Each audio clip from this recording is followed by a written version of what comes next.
നല്ലവനാകാനല്ല പ്രിയപ്പെട്ടവരെ നമ്മൾ യേശു ക്രിസ്തുവിനെ സ്വീകരിക്കുന്നത്. നമ്മുടെ കള്ളുകുടി മാറുവാനോ, നമ്മുടെ സിഗരറ്റ് വലി മാറുവാനോ, അല്ലെങ്കിൽ എന്തെങ്കിലും തരത്തിലുള്ള ദുശീലങ്ങളിൽ നിന്ന് രക്ഷപ്പെടുവാനോ ഒന്നുമല്ല കർത്താവിനെ സ്വീകരിക്കുന്നത്. ഈ പണമുണ്ടാകുവാനാണോ, അനുഗ്രഹം പ്രാപിക്കുവാനാണോ? ഇതൊന്നുമല്ല യേശുവിനെ സ്വീകരിക്കേണ്ട മാനദണ്ഡം.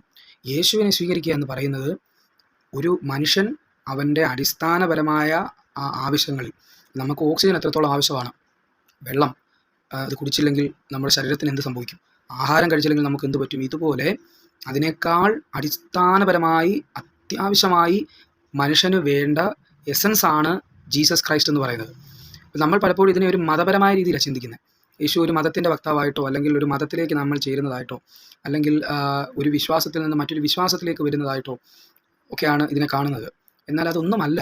യേശുവിനെ, ക്രിസ്തുവിനെ സ്വീകരിക്കുക എന്ന് പറയുന്നത് ഒരു മനുഷ്യൻ അടിസ്ഥാനപരമായിട്ട് ചെയ്തിരിക്കേണ്ട ഒരു കാര്യമാണ്. അതിൻ്റെ കാരണം മനുഷ്യനിൽ നഷ്ടപ്പെട്ടു പോയതെന്ന് നമ്മൾ ഉൽപ്പത്തി പുസ്തകത്തിൽ വായിക്കുന്നത് യഥാർത്ഥത്തിൽ നമ്മൾ പലപ്പോഴും പറയും ദൈവവുമായിട്ടുള്ള ബന്ധത്തിൽ നിന്നാണ് ആദവും ഹവ്വയാകുന്നത്. ശരിയാണ്. പക്ഷേ ആദത്തെ ദൈവവുമായി ചേർത്ത് നിർത്തിയ ആ ബന്ധം, ആ പാലം, ബ്രിഡ്ജ് എന്തായിരുന്നു? അത് ക്രിസ്തുവായിരുന്നു. ആദത്തിനും ഈ യേശു ക്രിസ്തുവിനെ ആവശ്യമുണ്ടായിരുന്നു. ആദം മുതൽ ഇങ്ങോട്ട് ജനിച്ചിട്ട് മരിച്ചു പോയിട്ടുള്ള, ഇനിയും ജനിക്കുവാനുള്ള എല്ലാ മനുഷ്യർക്കും ആവശ്യമുള്ള, അത്യന്താപേക്ഷിതമായിട്ട് ആവശ്യമുള്ള ഒന്നാണ് യേശു ക്രിസ്തു എന്ന് പറയുന്നത്. അവൻ ജീവൻ്റെ എസൻസ് ആണ്. അവൻ സത്തയാണ്. ഈ സത്തയെ നമ്മൾ സ്വീകരിക്കാതെ നമുക്ക് യഥാർത്ഥത്തിൽ ആത്മീകമായ ഒരു ജീവൻ ലഭിക്കത്തില്ല.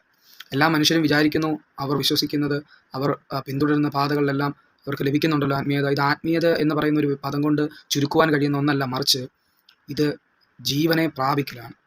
ഉള്ളിൻ്റെ ഉള്ളിൽ മരിച്ചു കിടക്കുന്ന ആ ആത്മ മനുഷ്യൻ്റെ പുനരുജ്ജീവനമാണ് യേശു ക്രിസ്തുവിനെ സ്വീകരിക്കുന്നതിലൂടെ ഒരു വ്യക്തിക്ക് ലഭിക്കുന്നത്. അതുകൊണ്ടാണ് പലപ്പോഴും പറയുന്നത്, ഏത് മതമോ, ഏത് ജാതിയോ, ഏത് വർഗ്ഗമോ, ഏത് വർണ്ണമോ അതൊന്നുമല്ല. വിശുദ്ധ വേദപുസ്തകത്തിൽ പറയാ, എല്ലാ നാവും യേശുവിനെ കർത്താവെന്ന് ഏറ്റു പറയണം.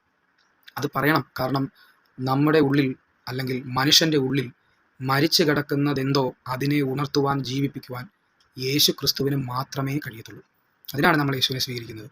അപ്പോൾ കൂടുതൽ നല്ല മനുഷ്യനാകുവാനോ, കൂടുതൽ ബെറ്റർ ആകുവാനോ ഒന്നുമല്ല യേശുവിനെ സ്വീകരിക്കുന്നത്. കൂടുതൽ പണക്കാരനാകുവാനല്ല യേശുവിനെ സ്വീകരിക്കുന്നത്. ഇതെല്ലാം പണക്കാരൻ എന്നതിനേക്കാൾ ഉപരിയായി ചില അനുഗ്രഹങ്ങൾ, നമുക്ക് രോഗസൗഖ്യങ്ങൾ ഉണ്ടാകുന്നു, ഇതെല്ലാം ഉണ്ട് ഇതിൽ. ഇതെല്ലാം യേശു ക്രിസ്തുവിലുണ്ട്. കാരണം അവൻ ദൈവത്തിൻ്റെ സർവ്വസമ്പൂർണ്ണതയുമായി ദേഹരൂപമായി സിക്കുന്നവനാണ്. സ്വർഗത്തിലെ ഏറ്റവും വലിയ സമ്പത്താണ് കർത്താവ് യേശു ക്രിസ്തു. അപ്പോൾ അവനെ സ്വീകരിക്കുന്നതോടുകൂടി ഇതെല്ലാം വന്നോളും.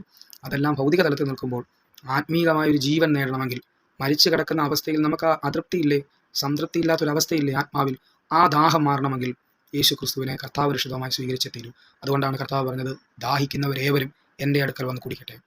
കർത്താവ് യേശു ക്രിസ്തുവിനെ സ്വീകരിക്കുക, ജീവൻ പ്രാപിക്കുക. ആമേൻ.